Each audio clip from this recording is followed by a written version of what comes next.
एक छोटे से गांव में रहने वाली एक छोटी सी लड़की नामक अमृता थी। उसकी आंखों में चमक थी और उसकी मुस्कान में सारा गांव बहुत खो जाता था। अमृता विद्या की प्रवृत्ति वाली थी और उसका सपना था कि वह एक दिन अपने गांव का नाम रोशन करेगी। पढ़ाई में अमृता का मन बहुत ही लबालब था और उसने अपने गांव के बच्चों को भी पढ़ाई के लिए प्रेरित किया। एक दिन गांव में एक रहस्यमय आदमी आया और अमृता को देखकर हंसते हुए बोले, तुम्हारी मेहनत और संघर्ष को देखकर मुझे खुशी हो रही है। मैं तुम्हें एक विशेष उपहार देना चाहता हूँ। अमृता की आंखों में आश्चर्य था और उसने आदमी से पूछा, विशेष उपहार कैसे? आदमी ने हंसते हुए एक जादूगरी पुस्तक उसके हाथ में दी और कहा, इस पुस्तक को पढ़ो और देखो कैसे तुम्हारी जिंदगी में कुछ अद्भुत घटित होता है। बस हर दिन कुछ पृष्ठ पढ़ो और जादू देखो। अमृता ने खुशी खुशी पुस्तक ली और घर लौट आई। वह रात को पुस्तक पढ़ने लगी और सबसे पहले पृष्ठ पर ही एक छोटा सा ताबीज मिला। ताबीज में लिखा था, जो इस पुस्तक को पढ़ेगा उसकी जिंदगी में जादू होगा। अमृता ने हंसते हुए ताबीज को उठाया और सोची, क्या यह सच हो सकता है? लेकिन उसने ताबीज को अपने गले में डाल लिया और पुस्तक पढ़ना जारी रखा। एक दिन जब अमृता गांव के किनारे की झील में बैठी थी, अचानक एक सुंदर सी छाया उसके सामने आई। उस छाया के साथ एक स्वर्णिम रंग की छोटी सी नाव भी आई। नाव पर एक सुंदर सा जादूगर बैठा हुआ था। जादूगर ने कहा, तुम्हारी मेहनत और आत्मविश्वास ने मुझे बुलाया है। मैं तुम्हें एक यात्रा पर ले जाना चाहता हूँ जहाँ तुम्हें और भी कई जादू देखने को मिलेगा। अमृता ने खुशी खुशी हाँ कह दी और नाव में बैठकर वह यात्रा शुरू हो गई। वर्टिकल बार अमृता ने नाव में सफर किया और हर कोने में नए नए जादूगरों का परिचय हुआ। एक जादूगर ने उसे वृक्षों से बात करना सिखाया और अमृता की आंखों में हरे भरे वृक्षों की खुशबू और स्वयं वर्णिम पत्तों की चमक दिखाई दी। फिर एक और जादूगर ने उसे तारों से बात करना सिखाया और अमृता की आंखों में तारों की चमक और उनकी कहानियों का जादू छाया। वहां एक और जादूगर ने उसे वायु में उड़ना सिखाया और अमृता की दिलचस्पी से भरी आंखों में हवा के साथ उड़ने का सपना छाया। सफर में जादूगर ने अमृता को सिखाया कि जादू हर जगह है, सिर्फ हमें उसे देखने की कला सीखनी होती है।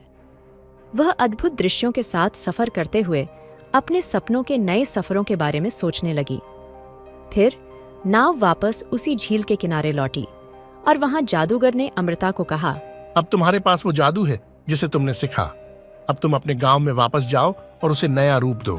अमृता ने जादूगर का आभार व्यक्त किया और नाव से उतरी। वह अपने गांव की ओर चली और जैसे ही घर पहुंची, वह ने अपने सपनों को हकीकत में बदलने का निर्णय लिया। अमृता ने गांव वालों को जादू के बारे में सुनाया और उन्हें जादू की दुनिया में ले जाने का सोचा। वह बच्चों को पढ़ाई के लिए प्रेरित करने के लिए जादूगरों की कहानियां सुनाने लगी। उसने एक छोटी सी पुस्तकालय खोली जहां वह बच्चों को जादू की दुनिया की किताबें पढ़ाती थी। गांव में एक नया जादूगरी अंदाज आया जहां हर बच्चा जादू की दुनिया में खो जाता था। अमृता ने अपने जीवन में जादू को खोज लिया था और उसके जादू ने गांव को एक नया रूप दिया। हर दिन गांव वाले नए जादूगरों की कहानियों में खोए रहते थे।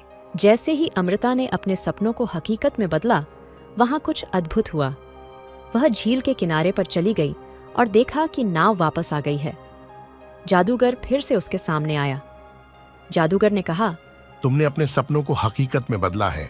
अब मैं तुम्हें जादूगरी की असली शक्ति के बारे में बताने आया हूँ।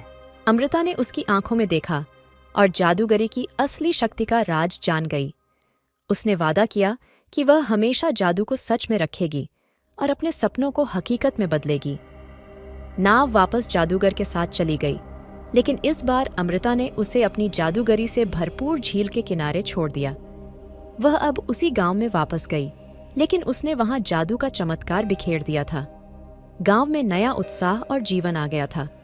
अमृता ने अपने सपनों को हकीकत में बदला और जादूगरी की सच्चाई को हर किसी के जीवन में दिखाया और उसकी यह कहानी गांव के हर नए बच्चे के दिल में जगा। जादूगर ने अमृता को अलविदा कहा, लेकिन उसने उसे दुनिया में बाहरी जादू के साथ चलने का सिखाया था। वह हमेशा याद रखेगी कि जादू हर जगह होता है, सिर्फ हमें उसे देखने की कला सीखनी होती है। और इसी जादू के संग अमृता ने अपने सपनों को हकीकत में बदला और उसका जादू आज भी उस गांव में चमकता है, हर बच्चे की मुस्कान में, हर सपने में। यह थी अमृता की कहानी, सपनों का सफर, जिसने हमें यह बताया कि हमारे सपने हमारी शक्ति होते हैं और हमारी मेहनत और विश्वास से हम किसी भी जादू को सच कर सकते हैं। दोस्तों, कहानी अच्छी लगी तो लाइक और सब्सक्राइब करना ना भूलें। धन्यवाद।